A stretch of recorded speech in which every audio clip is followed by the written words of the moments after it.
ನಮಸ್ತೆ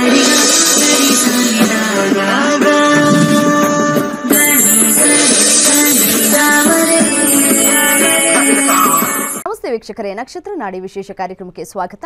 ನಾನು ರಮ್ಯಾ.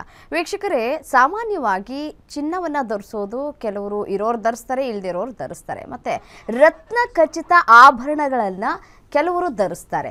ಈ ರತ್ನವನ್ನ ಯಾವ ರೀತಿಯಾದಂತಹ ರತ್ನ ಖಚಿತ ಆಭರಣವನ್ನ ನಾವು ಬೆರಳುಗಳಿಗೆ ಧರಿಸಬೇಕು, ಮತ್ತೆ ಯಾವ ಬೆರಳಿಗೆ ಧರಿಸಬೇಕು, ಎಷ್ಟು ರತ್ನಗಳನ್ನ ನಾವು ಧರಿಸಬೇಕು, ಮತ್ತೆ ಯಾವ ಒಂದು ಆಧಾರದ ಮೇಲೆಗೆ ನಾವು ಈ ಒಂದು ರತ್ನವನ್ನ ಧರಿಸಬೇಕು ಕೈಗಳಿಗೆ, ಮತ್ತೆ ಈ ರಾಶಿಗೆ ಅನುಗುಣವಾಗಿ ರತ್ನವನ್ನ ಧರಿಸಬೇಕಾ, ಅಥವಾ ನಮಗೆ ಬೇಕಾದಂತಹ ರತ್ನ ನಮ್ಗೆ ಇಷ್ಟ ಆಯ್ತು, ಈ ಕಲರ್ ಇಷ್ಟ ಆಯ್ತು, ವೈಟ್ ಇಷ್ಟ ಆಯ್ತು, ಯೆಲ್ಲೋ ಇಷ್ಟ ಆಯ್ತು, ಗ್ರೀನ್ ಕಲರ್ ಇಷ್ಟ ಆಯ್ತು ಅಂತ ಹೇಳಿ ಆ ಒಂದು ರತ್ನವನ್ನ ನಾವು ಧರಿಸಿದ್ರೆ ಒಳ್ಳೆಯದಾ ಅಥವಾ ಕೆಟ್ಟದ್ದಾ, ಯಾವ ರೀತಿಯಾದಂತಹ ರತ್ನವನ್ನ ನಾವು ಧರಿಸಿದ್ರೆ ಒಳಿತಾಗತ್ತೆ ಅನ್ನೋದ್ರ ಬಗ್ಗೆ ತಿಳಿಸ್ಕೊಡ್ಲಿಕ್ಕೆ ನಮ್ಮ ಜೊತೆ ಇದ್ದಾರೆ ದಿನೇಶ್ ಗುರುಜಿ.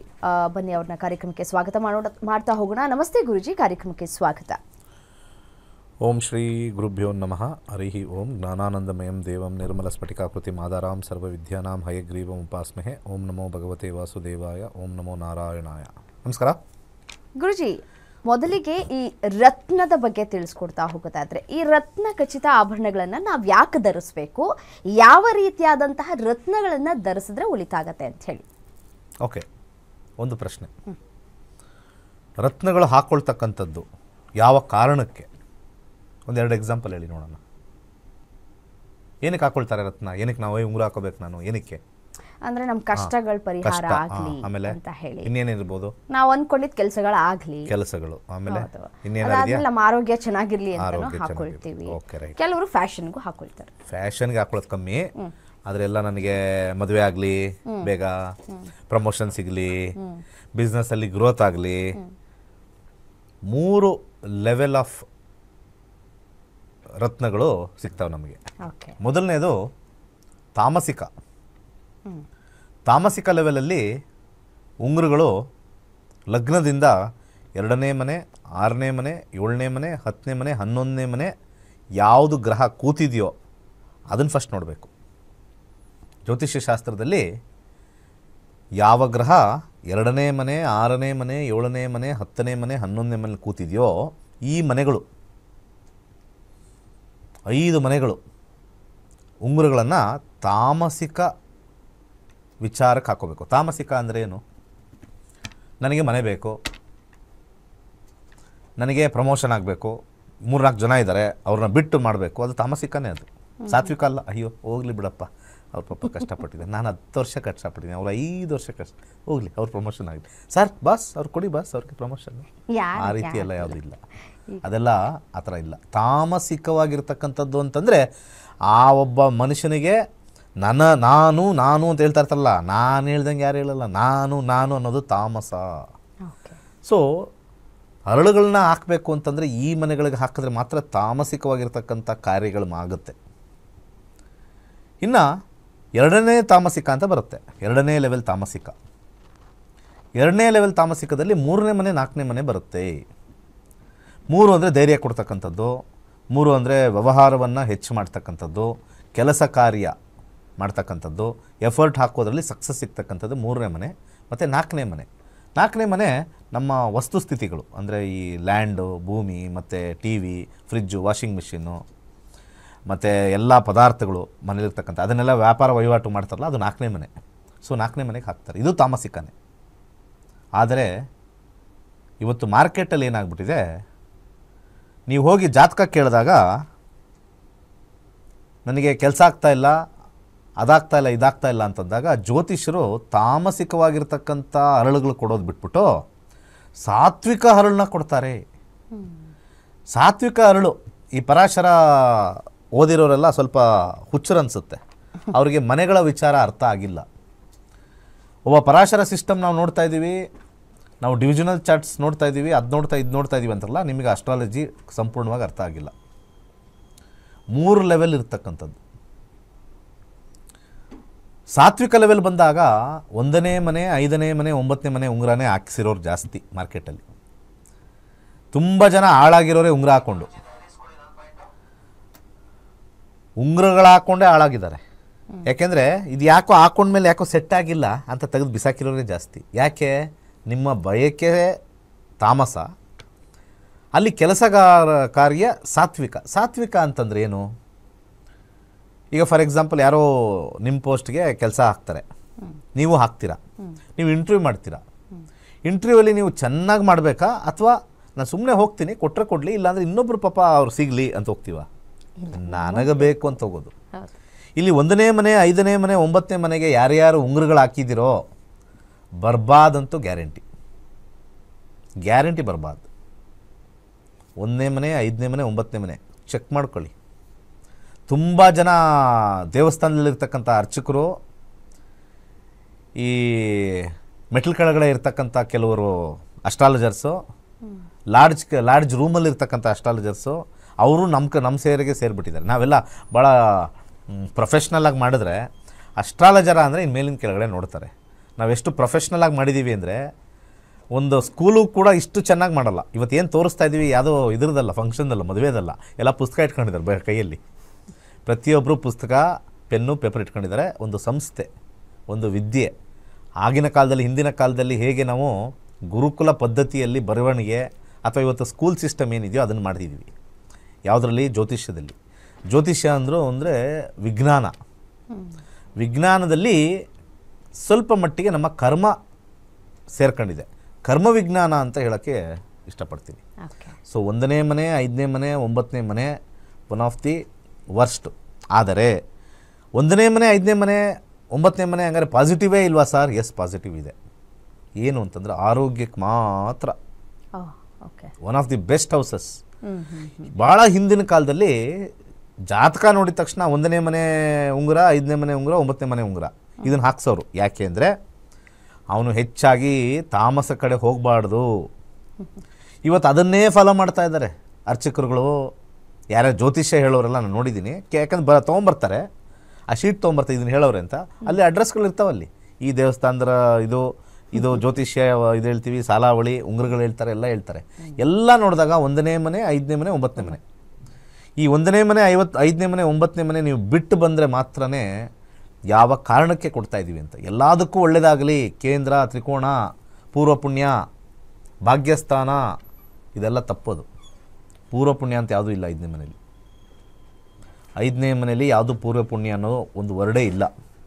ಪೂರ್ವ ಪುಣ್ಯ ಏನು ಅಂತ ಹೇಳಿ ಇನ್ನೊಂದು ದಿವಸ ಹೇಳ್ತೀನಿ.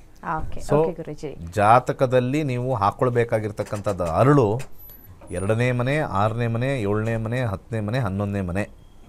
ಇದರಲ್ಲಿ ದುಡ್ಡಿನ ಮನೆಯೂ ಸೇರಿದೆ, ಮದುವೆ ಮನೆಯೂ ಸೇರಿದೆ, ಮದುವೆ ವಿಚಾರಗಳು ಸೇರಿದೆ, ದುಡ್ಡು ಸೇರಿದೆ. ಅದು ಭೋಗ ಅಲ್ವಾ? ಮದುವೆನೂ ಭೋಗ, ಕೆಲಸ, ದುಡ್ಡೆಲ್ಲ ಭೋಗ. ಇನ್ನು 3, 4 ಸ್ವಲ್ಪ ಸಾಧಾರಣವಾಗಿರ್ತಕ್ಕಂಥ ತಾಮಸಿಕವಾಗಿರ್ತಕ್ಕಂಥ ವಿಚಾರ. ಯಾರು ಈ ಥರ ಹೇಳಿರಲ್ಲ, ಯಾವ ಟಿ ವಿಲಿ ಹೇಳಿರಲ್ಲ. ತಾಮಸಿಕವಾಗಿರ್ತಕ್ಕಂಥದ್ದೇ ನಾವು ಹಾಕ್ಕೊಳ್ಳೋದು ಯಾವಾಗಲೂ. ನಾವು ಸಾತ್ವಿಕ ಹಾಕ್ಕೊಳ್ಳೋದಿಲ್ಲ. ನೀವೇನಾದ್ರು ಸನ್ಯಾಸಿ ಆಗಬೇಕು, ಹಿಮಾಲಯಕ್ಕೆ ಹೋಗಬೇಕು, ಕಾಡಿಗೆ ಹೋಗಬೇಕು, ಬೆಟ್ಟದ ಮೇಲೆ ಹೋಗಬೇಕು, ಹೆಂಡ್ತಿ ಹೊಡೆದವಳೆ ನನಗೆ, ನಾನು ಇವಾಗ ಸನ್ಯಾಸಿ ಆಗಬೇಕು, ನನಗೆ ಅವಳು ದಿನ ಬೈತಾಳೆ ಅಂಥದ್ದಾಗ 1, 5, 9ನೇದು ಹಾಕ್ಕೊಳ್ಳಿ. ಅತಿ ಶೀಘ್ರದಲ್ಲಿ ಹಿಮಾಲಯದ ದಾರಿ ಕಾಣಬಹುದೇನೋ. ಓಕೆ ಗುರುಜಿ, ಕಾಲರ್ ರೆಡಿ ಇದ್ದಾರೆ, ಮಾತನಾಡ್ಸೋಣ. ಹಲೋ, ನಮಸ್ತೆ. ನಮಸ್ತೆ ಮೇಡಮ್. ನಮಸ್ತೆ ಮಾ, ಯಾರ ಬಗ್ಗೆ ತಿಳ್ಕೊಬೇಕಿತ್ತು? ನಮ್ಮ ಬಗ್ಗೆನೇ ಮೇಡಮ್. ಸರಿಮ್ಮ, ನಿಮ್ಮ ಹುಟ್ಟಿದ ದಿನಾಂಕ, ಸಮಯವನ್ನ ತಿಳಿಸಿ. ಮೇಡಮ್, ಇವಾಗ ದೀಪಾವಳಿ ಹಬ್ಬದಲ್ಲಿ ಲಕ್ಷ್ಮೀ ಪೂಜೆಗೆ ಮಂತ್ರ ತಂತ್ರ ಹೇಳಿದ್ರಲ್ಲ ಮೇಡಮ್ ಗುರುಗಳು, ಅದು ಯಾವಾಗ ಬೇಕಾದ್ರೂ ಮಾಡ್ಕೋಬೋದಾ ಅಂತ ಕೇಳ್ಬೇಕಿತ್ತು ಮೇಡಮ್. ಸರಿ, ಕೇಳಿ, ಗುರುಜಿ ಇದ್ದಾರೆ. ಓಕೆ, ಒಳ್ಳೆ ನಮಸ್ತೆ ಪ್ರಶ್ನೆ. ಗುರುಗಳೇ. ಊರಲ್ಲಿರೋರೆಲ್ಲ ಉಗಾದಿ ಯಾವಾಗ ಮಾಡ್ತಾರೆ ಅವಾಗ ಮಾಡಿದ್ರೆ ಒಂಥರ ಖುಷಿ. ಊರಲ್ಲಿರೋರೆಲ್ಲ ಯಾವಾಗ ದೀಪಾವಳಿ ಮಾಡ್ತಾರೆ, ಪಟಾಕಿ ಒಂದೇ ಹೊಡಿತಾರೆ. ಇದೆ ಯಾವಾಗಲೂ ಪಟಾಕಿ ಹೊಡೆದ್ರೆ ಯಾರು ಸತ್ತವ್ರ ಅನ್ಕೋತಾರೆ ಅಲ್ವಾ? ಯಾರು ಪಟಾಕಿ ಹೊಡೆದ್ರೆ ಜನರಲಾಗಿ 2 ಕಡೆ ನೋಡಿದ್ದೀನಿ ನಾನು ಪಟಾಕಿ ಹೊಡಿಯೋದು. ಯಾವುದೋ ಒಂದು ತೇರ್ಗೀರೋ ಅಥವಾ ದೇವ್ರಿಗೆ ಎತ್ಕೊಂಡು ಹೋಗ್ಬೇಕಾದ್ರೆ ಒಂದು ಪಟಾಕಿ ಯೂಸ್ ಮಾಡ್ತಾರೆ. ಮನೆಯವರು ಪಟಾಕಿ ಹೊಡೆದ್ರೆ ಯಾರು ಹೋಗೋರೆ? ಹೋಗೋರ್ಗೂ ಪಟಾಕಿ ಹೊಡಿತಾರೆ. ಪಟಾಕಿ ಹೊಡಿಯೋ ಕಾರಣನೂ ಅದೇನೆ. ಪಟಾಕಿ ಹೊಡಿಯೋದು ಸತ್ತವ್ರಿಗೇನೆ. ದೀಪಾವಳಿನೂ ಹೊಡೆಯೋದು ಪಟಾಕಿ ಸತ್ತವ್ರಿಗೇನೆ. 100% ಶಾಸ್ತ್ರದಲ್ಲಿ ಬರೆದಿದೆ. ಅಂದರೆ ಅತ್ಯಂತ ಕತ್ಲಾಗಿರ್ತಕ್ಕಂಥ ಒಂದು ವಿಚಾರ ಬಂದಾಗ ಅದು ಅಮಾವಾಸ್ಯೆನೇ. ಅದರಲ್ಲಿ ವಿಶೇಷವಾಗಿ ದೀಪಾವಳಿ ಅಮಾವಾಸ್ಯೆ ಅತ್ಯಂತ the darkest day in the 365 days. ಕರಾಳ. ಕರಾಳದಲ್ಲಿ ಏನಾಗಿದೆ, ಆತ್ಮಗಳಿಗೆ ಕಣ್ಣು ಕಾಣಿಸಲ್ಲ ಅಂದ್ಬಿಟ್ಟು ಪಟಾಕಿ ಹೊಡಿತಾ ಇದ್ವಿ.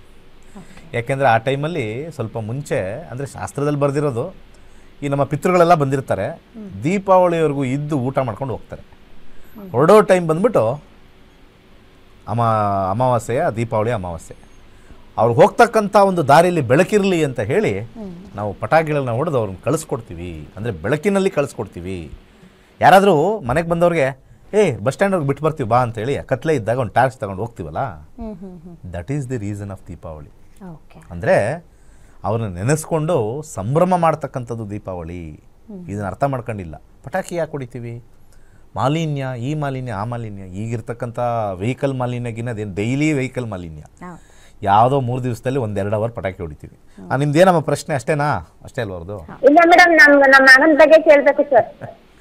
ನಿಮ್ಮ ಅಣ್ಣ ಮಗ ನನ್ನ ಮಗನ ಬಗ್ಗೆ ಕೇಳ್ಬೇಕು ಸರ್. ಮಗ. ನಿಮ್ಮ ಮಗನ ಹುಟ್ಟಿದ ದಿನಾಂಕ ಮತ್ತೆ ಸಮಯವನ್ನ ತಿಳಿಸಿಮಾ. 24/7/2015 ಮೇಡಮ್, 1:30 ಮೇಡಮ್. 24/10/2015 ಮೇಡಮ್. 2015 ಸಮಯ 1:30 ಮೇಡಮ್. 1:30 ಬೆಳಗ್ಗೆನ ರಾತ್ರಿನ? ಮಧ್ಯಾಹ್ನ ಮೇಡಮ್. ಮಧ್ಯಾಹ್ನ. ಹುಟ್ಟಿದ ಊರು ಯಾವ್ದಮ್ಮ? ಯಾವ ಊರು ಹುಟ್ಟಿದ್ದು? ಮನೇಲೆ ಡೆಲಿವರಿ ಗುರುಗಳೇ. ಮನೆ ಅಂದ್ರೆ ಏನು ಹಿಮಾಲಯದ ಮೇಲೆ ಇದೆಯಾ? ಯಾವ್ದೋ ಊರು ಹೇಳಮ್ಮ, ಯಾವ ಊರು ಅಂತ? ಜಿಲ್ಲೆ? ಕೊಳೆಗ ಯಳಂದೂರು ತಾಲೂಕು ಸರ್. ಇದು ಟಿಎಸ್ ಅಂತ. ಸರಿ, ಗುರುಜಿ ಇದ್ದಾರೆ, ಮಾತಾಡಿ. ಕೊಳ್ಳೇಗಾಲನಾ? ಯಳಂದೂರು ತಾಲೂಕು ಸರ್. ಕೊಳ್ಳೇಗಾಲ ಹತ್ರ ತಾನೇ? ಹೌದು ಸರ್, ಹೌದು. ಓಕೆ. ಕುಂಭರಾಶಿಯಲ್ಲಿ ಹುಟ್ಟಿದ್ದಾರೆ, ಪೂರ್ವ ಭಾದ್ರಪದ ನಕ್ಷತ್ರ, ಇನ್ನು 10 ವರ್ಷ. 2029ವರೆಗೂ ಗುರು ಆದಮೇಲೆ ಶನಿ. ಗುರುವಿನ ಕಾಂಬಿನೇಷನಲ್ಲಿ 7-5-10, 7-5-10, 5ನೇ ಕ್ಲಾಸ್ ಓದ್ತಾ ಇರಬೇಕು. ಶನಿ ಬಂದಾಗ 10. 2031 ಆದಮೇಲೆ ಅದ್ಭುತವಾಗಿ ಓದ್ತಾರೆ. ವಿದ್ಯಾಭ್ಯಾಸ, ಓದು, ಜೀವನ. ಶನಿ ದಶೆ ಬರುತ್ತೆ. ಶನಿ ಅತ್ಯಂತ ಎತ್ತರಕ್ಕೆ ಕರ್ಕೊಂಡೋಗುತ್ತೆ. ತಲೆನೇ ಕೆಡಿಸ್ಕೋಬೇಡಿ, ತುಂಬ ಟಾಪ್ ಪೊಸಿಷನಲ್ಲಿ ಇರ್ತಾರೆ 19 ವರ್ಷಗಳ ಕಾಲ. ಅಂದರೆ ಈಗ ಅವನಿಗೆ 15 ವರ್ಷ ಆದಮೇಲೆ 15, 25, 35ವರೆಗೂ ಕೂಡ ರಾಜಯೋಗ, ಶನಿಯಿಂದ ರಾಜಯೋಗ. ಒಳ್ಳೆಯದಾಗಲಿ. ಧನ್ಯವಾದಗಳು ಕರೆ ಮಾಡಿದ್ದಕ್ಕಾಗಿ. ಮತ್ತೊಬ್ಬರು ಕಾಲರ್ ರೆಡಿ ಇದ್ದಾರೆ. ಹಲೋ, ನಮಸ್ತೆ. ಹಲೋ, ನಮಸ್ತೆ ಮೇಡಮ್. ನಮಸ್ತೆ. ಯಾರ ಬಗ್ಗೆ ತಿಳ್ಕೊಬೇಕಾಗಿತ್ತು? ಮಗನ ಬಗ್ಗೆ ಕೇಳ್ತಿರ್ಬೇಕು. ನಿಮ್ಮ ಮಗನ ಹುಟ್ಟಿದ ದಿನಾಂಕ ಮತ್ತೆ ಸಮಯವನ್ನ ತಿಳಿಸ್ಕೊಡಿ. 23/5/1998, 7:20 ರಾತ್ರಿ, ಶಿವಮೊಗ್ಗ. ಸರಿ, ಗುರುಜಿ ಇದ್ದಾರೆ, ಮಾತಾಡಿ. ನಮಸ್ಕಾರ. ನಮಸ್ಕಾರ ಗುರುಜಿ. ಮಗನ ಮದುವೆ ಬಗ್ಗೆ ಕೇಳಬೇಕಿತ್ತು. ಚೆಕ್ ಮಾಡೋಣ. 23 ಮೇ ಅಲ್ವಾ? ಹೌದು, ಮೇ 98. 1999. ಸಮಯ ಸರಿಗೆ ಹಾಕಿಲ್ಲ, 1 ನಿಮಿಷ. 1999 ಅಲ್ವಾ? ಟೈಮ್ ಎಷ್ಟು ಹೇಳಿದ್ ನೀವು? 98, 7:20. 98ಆ? ಹೌದು. 7-19-20 ಸಂಜೆ. ಓಕೆ. 7:20 ಶಿವಮೊಗ್ಗ, ಸಾಯಂಕಾಲ ರಾತ್ರಿ. ಮೇಷರಾಶಿಯಲ್ಲಿ ಹುಟ್ಟಿದ್ದಾರೆ, ಅಶ್ವಿನಿ ನಕ್ಷತ್ರ. ಹೌದು. 2027 ಆಗಸ್ಟ್ವರೆಗೂ ಕೂಡ ಸೂರ್ಯ ಮದುವೆ ಕೊಡುತ್ತಾ? ಫಸ್ಟ್ ನೋಡೋಣ. 6-10-5-7 ತುಂಬ ಕಷ್ಟ. ಚಂದ್ರನಲ್ಲಿ 2ನೇ ಮನೆ ಮತ್ತು 9ನೇ ಮನೆ ಮತ್ತು 5ನೇ ಮನೆ, ಸ್ವಲ್ಪ ಎಲ್ಲ ಮೀಡಿಯಂ ಕಾಂಬಿನೇಷನ್ ಬರುತ್ತೆ. 2027ರಲ್ಲಿ ಮದುವೆ, 26ರಲ್ಲೂ ಇಲ್ಲ. ಕಾಳ ಸರ್ಪ ದೋಷ ಇದೆ ಅಂತಾರೆ, ಅದು ಏನು ಅಂತ ಗೊತ್ತಾಗ್ತಿಲ್ಲ ಸರ್. ಕಾಳ ಸರ್ಪ ದೋಷನಾ? ಹಂಗಂದ್ರು. ಹಂಗಂದ್ರೆ ಏನಮ್ಮ? ಹಂಗಂದ್ರೆ ಏನು? ಹಾವುಗಳು ಸಾಕಿದ್ದೀರಿ ನಿಮ್ಮ ಮನೇಲಿ? ಗೊತ್ತಿಲ್ಲ ಸರ್, ಅಲ್ಲ, ನನಗೂ ಗೊತ್ತಿಲ್ಲಪ್ಪ, ನನಗೂ ಗೊತ್ತಿಲ್ಲ. ಈ ಕಾಳಸರ್ಪ ದೋಷ ಅವೆಲ್ಲ ಅತ್ಯಂತ ಸುಳ್ಳು. ಯಾಕೆಂದರೆ ಕೇತು ಮತ್ತು ರಾಹು ಒಂದೇ ಕಡೆ ಇದ್ದು ಎಲ್ಲ ಗ್ರಹಗಳು ಈ ಕಡೆ ಬಂದರೆ ಕಾಳಸರ್ಪ, ಒಪ್ಕೊಳ್ತೀನಿ. ಇದು ಕಾಳಸರ್ಪ ಯೋಗ. ಯೋಗ ಅಂದರೆ ತುಂಬ ಚೆನ್ನಾಗಿ ಎಜುಕೇಷನ್ ಕೊಡುತ್ತೆ, ತುಂಬ ಚೆನ್ನಾಗಿ ಜಾಬ್ ಕೊಡುತ್ತೆ, ಅತ್ಯುತ್ತಮವಾಗಿರ್ತಕ್ಕಂಥ ಮನೆ ಕೊಡುತ್ತೆ, ಬಂಗ್ಲೆಗಳು ಕೊಡುತ್ತೆ. ಅರ್ಥ ಆಯ್ತಾ? ಹೌದಾ? ನಿಮ್ಮ ಮಗ ಓದಿಲ್ವಾ? ಓದಿದಾನೆ, ಡಿಗ್ರಿ ಮಾಡಿದ್ದಾನೆ, ಒಳ್ಳೆ ಕೆಲಸ. ಕಾಳಸರ್ಪ ಯಾಕೆ ಅದು ತಡೆದಿಲ್ಲ ಬಿಇನ? ಎಂತ ತಿಕ್ಕಲ್ರ ಹತ್ರ ಹೋಗ್ತಿರ್ರಿ, ಅವರೆಲ್ಲ ಸಮಾಜ ಹಾಳು ಮಾಡ್ತಕ್ಕಂಥ ಕಚಡ ಜ್ಯೋತಿಷ್ರು ಅವರೆಲ್ಲ, ಅರ್ಧಂಬರ್ಧ ಕಲ್ತಿರೋರು. ನಾನು ನಮ್ಮ ಪ್ರೋಗ್ರಾಮ್ ಏನಮ್ಮ ಹೇಳಮ್ಮ? ನಮ್ಮ ಪ್ರೋಗ್ರಾಮ್ ಜ್ಯೋತಿಷ ಹೇಳ್ಕೊಡೋದಲ್ವಾ? ನನ್ನ ಪ್ರೋಗ್ರಾಮ್ ಜ್ಯೋತಿಷ ಹೇಳ್ಕೊಡತ್ತಾನೆ ಎಲ್ಲರಿಗೂ. ಹೌದು ಸರ್ ಹೌದು. ಹೇಳೋನು ಗ್ರೇಟಾ ಹೇಳ್ಕೊಡೋನು ಗ್ರೇಟಾ ನೀವೇ ಯೋಚನೆ ಮಾಡಿ. ಸಮಾಜ ತಿಳ್ಕೋಬೇಕು. ಸಾವಿರಾರು ಜನಕ್ಕೆ ವಿದ್ಯೆ ಹೇಳ್ಕೊಡೋನು ಆ ಸಬ್ಜೆಕ್ಟ್ ಬಗ್ಗೆ ಗೊತ್ತಾ, ಅಥವಾ ಸುಮ್ಮನೆ ಒಬ್ರೊಬ್ರಿಗೆ ಹೇಳ್ಕೊಂಡು ಪುಂಗಿದಾಸನ್ ಥರ ಪುಂಗಿ ಬಿಡ್ತಾನಲ್ಲ ಅವನು ದೊಡ್ಡವನ ಅಂತ ಕೇಳ್ಕೊಬೇಕು ನೀವು. ಅರ್ಥ ಆಯ್ತಲ್ಲ? ಅರ್ಧಂಬರ್ಧ ನಿಮಗೆ ಹುಳ ಬಿಡ್ತಕ್ಕಂಥ ಟೆರರಿಸ್ಟ್ಗಳು ಕೆಲವರು ಇರ್ತಾರೆ. ಜ್ಯೋತಿಷ್ಯದಲ್ಲಿ ಟೆರರಿಸ್ಟ್ ಇಲ್ಲ ಅಂತಲ್ಲ, ಸಮಾಜ ಕೆಲವು ಪಂಗಡಗಳು ಸಂಘ ಸಂಸ್ಥೆಗಳು ಬೈತಾರೆ ಜ್ಯೋತಿಷಿಗಳನ್ನ, ಅದು ಒಂದು ಸತಿ ಸತ್ಯ ಅನಿಸುತ್ತೆ. ಕಾಳಸರ್ಪ ಅಂತೆ, ಕಾಳಸರ್ಪ. ಸುಮ್ಮನೆ ನೆಮ್ಮದಿಯಾಗಿರಮ್ಮ. ಏನು ಕೆಲಸ ಮಾಡ್ತಾರೆ? ಅವನು ಇಂಜಿನಿಯರ್ ಆಗಿ ಗೂಗಲ್ ಅಲ್ಲಿ ಕೆಲಸ ಮಾಡ್ತಾ ಇದ್ದಾನೆ ಸರ್. ನೋಡ್ದಾ? ಕೇಳಮ್ಮ ಈಗ ಗೂಗಲಲ್ಲಿ ಕೆಲಸ ಮಾಡ್ತಾನೆ. ಯಾವ ಸರ್ಪ ಆಗಿರ್ಬೋದು? ಅವ್ನು ಯಾವನ್ ಹೇಳ್ದವನೋ ಉಗಿದು ಬಿಟ್ಟು ನಿನ್ನ ಮಗ ಏನು ಕೆಲಸ ಮಾಡ್ತಾನೆ, ನನ್ನ ಮಗ ಗೂಗಲಲ್ಲಿ ಇದ್ದಾನೆ, ಅತ್ಯಂತ ಶ್ರೇಷ್ಠವಾಗಿರ್ತಕ್ಕಂಥ ಕಂಪ್ನಿ, ಜನ ಮುಗಿ ಬೀಳ್ತಾರೆ ಆ ಕಂಪ್ನಿಗೆ ಸೇರ್ಕೊಳ್ಳೋಕ್ಕೆ. ಕಾಳ ಸರ್ಪ ಬಂದು ಏನು ಮಾಡಿಲ್ಲ, ನಿನ್ಗೆ ಆವಾರು ಕಚ್ಚ ಬಾರ್ದ ಅಂತ ಒಂದು ಹಾಡು ಬರ್ತದಲ್ಲ, ಅದನ್ನು ಅವನಿಗೆ ಹೇಳಿ. ನಿಜವಾಗ್ಲೂ ಹೇಳ್ತಾ ಇದ್ದೀನಿ. ಇವತ್ತು ಸಮಾಜ, ನಾನು ಜ್ಯೋತಿಷ್ಯನ ಕಳೆದ 30 ವರ್ಷದಿಂದ ಮಾಡ್ತಾಯಿದ್ದೀನಿ. ಅರ್ಧ ಮುಕ್ಕಾಲು ಜನ ಯಾವನ ಹತ್ರನೋ ಹೋಗಿ ಏನೇನೋ ಕೇಳ್ಕೊಂಬಂದು ಸತ್ತು ಬದುಕಿ ಜ್ಯೋತಿಷ್ಯನ ಬೈತಾ ಇದ್ದಾರೆ, ಅವನು ಬೈತಾ ಇಲ್ಲ. ನೀವು ಕಾಳಸರ್ಪದ ಬಗ್ಗೆ ಯೋಚನೆದಲ್ಲಿದ್ದೀರಾ, ಅವನಿಗೆ ಬೈತಾ ಇಲ್ಲ ನೀವು. ಆಮೇಲೆ ನನ್ನನ್ನು ನಂಬಲ್ಲ ನೀವೆಲ್ಲ. ಇಷ್ಟು ಜನಕ್ಕೆ ನಾವು ಡಾಕ್ಟ್ರೇಟ್ಗೂ ಕೊಡ್ತೀವಿ, ನನ್ನನ್ನು ನಂಬಲ್ಲ. ಇವ್ರಿಗೆ ನೆಗೆಟಿವ್ ಹೇಳಿದ್ರೆ ಅವರು ಒಳ್ಳೆ ಮಗ, ಒಳ್ಳೆ ಫಸ್ಟ್ ಕ್ಲಾಸಾಗಿರ್ತಾರೆ, ಮದುವೆ ಡಿಲೇ ಆಗ್ತಾಯಿದೆ, ಓಕೆ ಫೈನ್, ಅದರಲ್ಲೇನಿದೆ. ಅವರು ಮಗನಿಗೆ ದೋಷ, ಗೂಗಲಲ್ಲಿದ್ದಾರೆ ದೋಷ, ಕಾಳ ಸರ್ಪ. ನಾನು ಹೇಳಿದೆ ಇದು ಯೋಗ ಅಂತ ಫಸ್ಟೇ. ಈ ಯೋಗ ಸಿಗೋದು ಭಾಳ ಅಪರೂಪ. ಯಾವನು ಯಾವ ಟಿ ವಿಯಲ್ಲೂ ಯಾವನೂ ಮಾತಾಡಿಲ್ಲ ಕಾಳಸರ್ಪದಿಂದ ನಮಗೆ ಯೋಗ ಸಿಗುತ್ತೆ ಅಂತ. ಕಾಳಸರ್ಪದಲ್ಲಿ ಯೋಗ, ಕೇತು 4ನೇ ಮನೆ, ರಾಹು 10ನೇ ಮನೆ, ಇದಕ್ಕಿನ ಬೇಕಾ? ಇದೆಲ್ಲ ಎಲ್ಲ ಗ್ರಹಗಳು ಒಳ್ಳೇದು ಮಾಡ್ತವೆ. ಯಾವನೋ 3rd ಕ್ಲಾಸ್ ಜ್ಯೋತಿಷರ ಹತ್ರ ಹೋಗಬೇಡಿ. ಎಲ್ಲ 3rd ಕ್ಲಾಸ್ ಇರ್ತಾರೆಲ್ಲ, ಅವರೆಲ್ಲ ಅಪ್ಗ್ರೇಡ್ ಆಗಿಲ್ಲ. ಇವತ್ತು ನಾವು ಇಂಜಿನಿಯರ್ ಹತ್ರ ಕಟ್ಸೋಕ್ಕೆ ಮನೆ ಹತ್ರ ಹೋಗಬೇಕು ಅಂದರೆ ಮೇಸ್ತ್ರಿ ಹತ್ರ ಹೋಗಲ್ಲ, ಕ್ವಾಲಿಟಿ ಅವ್ರ ಹತ್ರ ಹೋಗ್ತೀವಿ. ಕ್ವಾಲಿಟಿಗೆ ಚೇಂಜ್ ಆಗಿ ಈ ವಯಸ್ಸಾಗಿರ್ತಕ್ಕಂಥ ನಿಮ್ಮಂಥವ್ರು ಸ್ವಲ್ಪ ತಲೆ ಕೆಟ್ಟಿದೆ ಅನಿಸುತ್ತೆ. ಈಗ ಟಿ ವಿ ಮಾತಾಡ್ದಲ್ಲ, ಇಂಥ ಹೆಂಗಸರು ಮಾರ್ಕೆಟಲ್ಲಿ ತುಂಬ ಜನ ಇದ್ದಾರೆ, ಪಬ್ಲಿಕ್ಕಲ್ಲಿ, ಸೋಷಿಯಲಲ್ಲಿ. 10 ರೂಪಾಯಿ 20 ರೂಪಾಯಿ 50 ರೂಪಾಯಿ ಕೊಡ್ತಾನೆ ಅಂತೇಳಿ ಮಗನ ಕೇಳೋದು ಹೋಗಿ. ಅತ್ಯಂತ ದೊಡ್ಡ ಕಡೆ ಇರ್ತಾನೆ, ಅವ್ನಿಗೆ ದೋಷ ಹೇಳ್ಬಿಟ್ಟು ಕಳಿಸ್ತಕ್ಕಂಥ ಪುಂಗಿದಾಸರು ಇರ್ತಾರೆ, ಅವನ ಹತ್ರನೇ ಹೋಗ್ರಿ, ಒಳ್ಳೇದಾಗಲಿ. ಧನ್ಯವಾದಗಳು ಕರೆ ಮಾಡಿದ್ದಕ್ಕಾಗಿ. ವೀಕ್ಷಕರೇ, ನೀವು ಕೂಡ ಜ್ಯೋತಿಷ್ಯವನ್ನು ಕಲಿಬೇಕು ಅಂತ ಇದ್ದರೆ ಸ್ಕ್ರೀನ್ ಮೇಲೆ ನಂಬರ್ ಡಿಸ್ಪ್ಲೇ ಆಗ್ತಾ ಇದೆ, ಆ ನಂಬರ್ಗೆ ಕರೆ ಮಾಡಿ ನಿಮ್ಮ ಹೆಸರನ್ನು ನೋಂದಾಯಿಸ್ಕೊಳ್ಬಹುದು. ನಿನ್ನೆ ಫ್ರೀ ಕ್ಲಾಸಸ್ಗಳಿತ್ತು. ನಿನ್ನೆ ಫ್ರೀ ಕ್ಲಾಸಸ್ಸಲ್ಲಿ 150ಕ್ಕೂ ಹೆಚ್ಚು ಜನ ಭಾಗಿಯಾಗಿತ್ತು. ಈ ಒಂದು ಕ್ಲಾಸಸ್ನ ಉಪಯೋಗವನ್ನು ಕೂಡ ಪಡೆದುಕೊಂಡಿದ್ದಾರೆ. ಹಾಗಿದ್ರೆ ಈ ಕ್ಲಾಸಸ್ನಲ್ಲಿ ಏನೆಲ್ಲ ಹೇಳ್ಕೊಡ್ತಾರೆ ಅನ್ನೋದ್ರ ಬಗ್ಗೆ ಒಂದು ವಿಡಿಯೋ ಇದೆ, ಬನ್ನಿ ನೋಡ್ತಾ ಹೋಗೋಣ. ಎಲ್ಲರಿಗೂ ನಮಸ್ಕಾರ. ವೈಜ್ಞಾನಿಕ ತಂತ್ರಜ್ಞಾನವನ್ನು ಒಳಗೊಂಡಿರುವ ನಕ್ಷತ್ರ ನಾಡಿ ಜ್ಯೋತಿಷ್ಯ ತರಗತಿಗಳಿಗೆ ಸುಸ್ವಾಗತ. ಈ ತರಗತಿಗಳಲ್ಲಿ ಪಂಡಿತ್ ದಿನೇಶ್ ಗುರೂಜಿ ಅವರು ಕಲಿಸಿಕೊಡುವ ವಿಚಾರಗಳೆಂದರೆ ನಮ್ಮ ಬ್ರಹ್ಮಾಂಡದ ಸೃಷ್ಟಿ, ವಿಷ್ಣುವಿನ ದಶಾವತಾರಗಳಲ್ಲಿ ವೈಜ್ಞಾನಿಕ ಆಧಾರ, 4 ಯುಗಗಳು, ಉತ್ತರ ಧ್ರುವದ ಪ್ರಾಮುಖ್ಯತೆ, ನಕ್ಷತ್ರಗಳು, ರಾಶಿಗಳು, ರಾಹು ಮತ್ತು ಕೇತು ಪುರಾಣ, ರಾಶಿ ಚಕ್ರದಲ್ಲಿ 27 ನಕ್ಷತ್ರಗಳ ಸ್ಥಾನ, ರಾಶಿ ಚಕ್ರದ ಡಿಗ್ರಿ ಲೆಕ್ಕಾಚಾರ, ನಕ್ಷತ್ರದ 108 ಪಾದಗಳು, ದಶಾ ಲೆಕ್ಕಾಚಾರ, ರಾಶಿ ಚಕ್ರದ ಗುಣಲಕ್ಷಣಗಳು, ಲಗ್ನದ ಪ್ರಾಮುಖ್ಯತೆ, ಲಗ್ನ ಲೆಕ್ಕಾಚಾರ, ದಿನಗಳಲ್ಲಿ ಲಗ್ನವನ್ನು ಕಂಡುಹಿಡಿಯುವ ಸರಳ ಲೆಕ್ಕಾಚಾರ, ಲಗ್ನದಿಂದ ವಿವಿಧ ಮನೆಗಳಲ್ಲಿನ ಗ್ರಹಗಳು, ನಕ್ಷತ್ರ ನಾಡಿ ತತ್ವಗಳು, ಗ್ರಹಾಧಿಪತಿ, ನಕ್ಷತ್ರಾಧಿಪತಿ, ಉಪ ನಕ್ಷತ್ರಾಧಿಪತಿ ಲೆಕ್ಕಾಚಾರ, ಪ್ರಶ್ನಾಶಾಸ್ತ್ರದ ಮುಖೇನ 249 ವಿಭಾಗಗಳ ಲೆಕ್ಕಾಚಾರ, ವಿಶ್ಲೇಷಣೆಯಲ್ಲಿ ದಶಾ, ಭುಕ್ತಿ, ಅಂತರ್ಭುಕ್ತಿಯ ಅರ್ಥ, ಜಾತಕದಲ್ಲಿ, ಶಿಕ್ಷಣದಲ್ಲಿ ಆಯ್ದುಕೊಳ್ಳಬಹುದಾದ ಕೋರ್ಸ್, ಪಡೆಯಬಹುದಾದ ಶೇಕಡವಾರು ಯಶಸ್ಸು,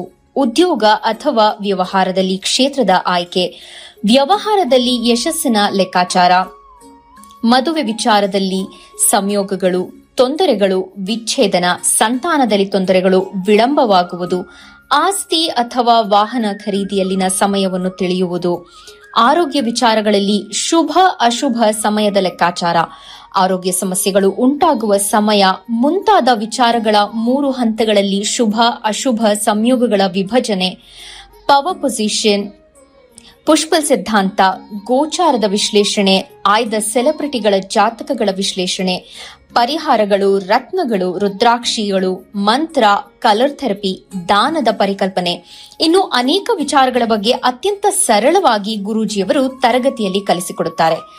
ಈ ತರಗತಿ ಜೊತೆಗೆ ಅತ್ಯಾಧುನಿಕ ತಂತ್ರಜ್ಞಾನದಿಂದ ಬಳಕೆಯಲ್ಲಿರುವ ಗೋಲ್ಡ್ ಟ್ರೀ ಆಸ್ಟ್ರೋ ಆಪ್ ಮೂಲಕ ಜಾತಕವನ್ನು ಪರಿಶೀಲಿಸುವ ಸುಲಭವಾದ ತಂತ್ರಗಳನ್ನು ಗುರೂಜಿಯವರು ತಿಳಿಸಿಕೊಡುತ್ತಾರೆ.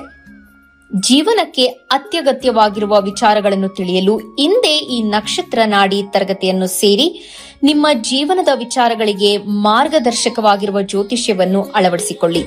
ಹೆಚ್ಚಿನ ಮಾಹಿತಿಗೆ ಇಂದೇ ನಮ್ಮ ನಕ್ಷತ್ರ ನಾಡಿಯನ್ನು ಸಂಪರ್ಕಿಸಿ. ಧನ್ಯವಾದಗಳು. ಕೈಲಾಶ ಯಂತ್ರವು ಪುರಾತನವಾದ, ಪ್ರಾಚೀನವಾದ, ಅತ್ಯಂತ ಶಕ್ತಿಶಾಲಿಯಾದ ಯಂತ್ರವಾಗಿದೆ. ಸುಮಾರು 800ರಿಂದ 1000 ವರ್ಷಗಳ ಹಿಂದೆ ಹಲವಾರು ಸಂಯೋಗಗಳಿಂದ ರಚಿಸಲ್ಪಟ್ಟಿರುವ ವಿಶೇಷವಾದ ಯಂತ್ರವೇ ಈ ಕೈಲಾಶ ಯಂತ್ರ. ಈ ಕೈಲಾಶ ಯಂತ್ರದ ಮಧ್ಯ ಭಾಗದಲ್ಲಿ ಬರುವಂತಹ ಕೋರ್ ಭಾಗದಲ್ಲಿರುವಂತಹ ಸಂಖ್ಯಾಶಾಸ್ತ್ರದ ಲೋಶೋ ಗ್ರಿಡ್, ಈ ಕೋರ್ ಸುತ್ತ ಬರುವಂತಹ 12 ಪ್ರಾಣಿಗಳು ಚೀನಿ ವಿಶೇಷ ಪ್ರಾಣಿಗಳು, ಅನಿಮಲ್ ಸ್ಪಿರಿಟ್ ಅನ್ನು ಸೂಚಿಸುತ್ತದೆ. ಅದರ ಸುತ್ತ ಇರುವಂತಹ ವಿಶೇಷವಾಗಿರುವಂತಹ ಮಂತ್ರ, ಅದರ ಸುತ್ತ 4 ಅಂಶಗಳಾದ ಓಂ, ಸ್ವಸ್ತಿಕ್, ತ್ರಿಶೂಲದ ಶಿವನ ಅಂಶದಿಂದ ದಿಗ್ಬಂಧನವಾಗಿದೆ. ಈ ಕೈಲಾಶ ಯಂತ್ರದಲ್ಲಿ ಬರುವಂತಹ ಮಂತ್ರವನ್ನು ಪ್ರತಿ ಸೋಮವಾರ 108 ಬಾರಿ ಜಪಿಸುವುದರಿಂದ ಮತ್ತು ಕೆಂಪು ಹೂಗಳಿಂದ ಪೂಜಿಸುವುದರಿಂದ ಹೆಚ್ಚಿನ ಧನಾತ್ಮಕ ಶಕ್ತಿಯನ್ನು ಪಡೆಯುವುದರ ಜೊತೆಗೆ ಜೀವನದಲ್ಲಿ ನೆಮ್ಮದಿ, ಹಣಕಾಸು, ಆರೋಗ್ಯ, ವಿದ್ಯಾಭ್ಯಾಸದಲ್ಲಿ ಯಶಸ್ಸನ್ನು ಗಳಿಸಬಹುದಾಗಿದೆ. ಈ ಯಂತ್ರಕ್ಕಾಗಿ ಇಂದೇ ನಮ್ಮ ನಕ್ಷತ್ರ ನಾಡಿ ತಂಡವನ್ನು ಸಂಪರ್ಕಿಸಿ. ಧನ್ಯವಾದಗಳು. ವಿರಾಮದ ನಂತರ ಕಾರ್ಯಕ್ರಮಕ್ಕೆ ಸ್ವಾಗತ. ಕಾಲರ್ ರೆಡಿ ಇದ್ದಾರೆ. ಹಲೋ, ನಮಸ್ತೆ. ಹಲೋ, ನಮಸ್ತೆ ಸರ್. ಯಾರ ಬಗ್ಗೆ ತಿಳ್ಕೊಬೇಕಿತ್ತು? ನನ್ನ ಬಗ್ಗೆನೇ ತಿಳ್ಕೊಬೇಕಾಗಿತ್ತು. ಸರಿ, ನಿಮ್ಮ ಹುಟ್ಟಿದ ದಿನಾಂಕ, ಸಮಯವನ್ನ ತಿಳಿಸ್ಕೊಡಿ. ಸರಿ, ಪ್ರಶ್ನಾಶಾಸ್ತ್ರ ಕೇಳ್ತೀರಾ? ಸರಿ, ಕೇಳಿ. ನಂಬರ್ ಹೇಳಿ. 1 to 240 ನಂಬರ್ ಹೇಳಿ. 72